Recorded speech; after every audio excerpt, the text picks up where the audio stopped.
Hey Psych2Goers, thanks so much for your support. Let's get into it. Do you know how common mental abuse is? According to the National Center of Biotechnology Information, 80% of the population has experienced some form of abusive relationship and behavior. But despite how frequent it happens, emotional abuse is still hard to spot. This is because unlike physical abuse, mental abuse doesn't leave any visible scars. Instead, it affects someone's behavior, mindset, and mentality. So, to help you become more aware of the signs of emotional abuse in people, here are 5 things people who've been mentally abused do. Number 1, constantly take fault. Have you ever met someone who apologized for every little thing that happens, even though it's not their fault? People who have been in a toxic or abusive relationship are often made to feel like they are the one at fault. Abusers may say phrases like, "Look what you made me do," or "You're lucky I'm still dealing with you." This type of language is extremely harmful, as it can often lead to those being abused to believe that their mistreatment is deserved. This may be why even after the toxic relationship has ended, they might still hold on to the habit of apologizing for everything, even if it's not their fault. Number 2, struggling to be vulnerable. Was there ever someone who betrayed your trust?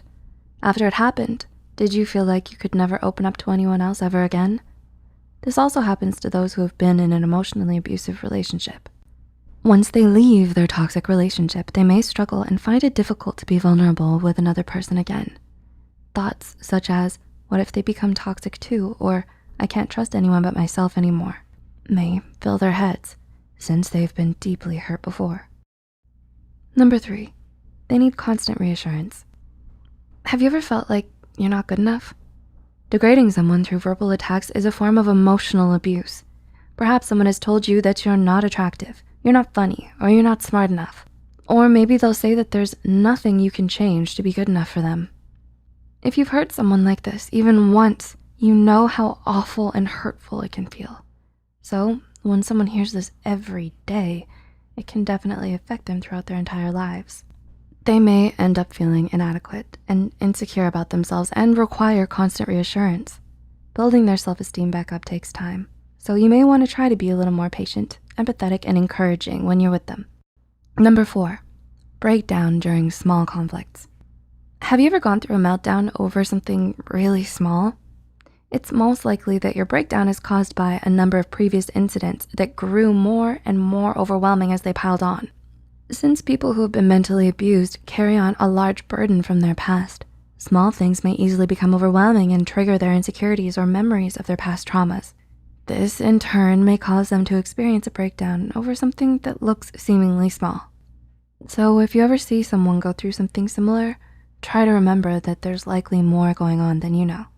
Treat them gently and calmly, the same way you'd want to be treated on a bad day. And finally, number 5, they suppress their feelings. Have you ever felt like someone just wasn't listening to what you were saying? How did it make you feel?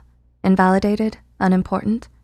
This happens all the time in many abusive relationships. The abuser often ignores or criticizes the victim for expressing their emotions, and this can make them feel like their emotions don't matter or that they should be ashamed of them. Even after the toxic relationship ends, they may internalize the idea that their feelings aren't important and hide them. In these moments, you may want to try to reassure them about their feelings and let them know that yes, they are important and valid and that they deserve to express how they feel no matter what. Do you think these signs will help you recognize mental abuse? If so, which ones? Let us know in the comments below.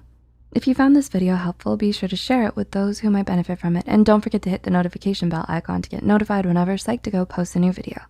The references and studies used in this video are added in the description below. Thanks so much for watching, and we'll see you next time.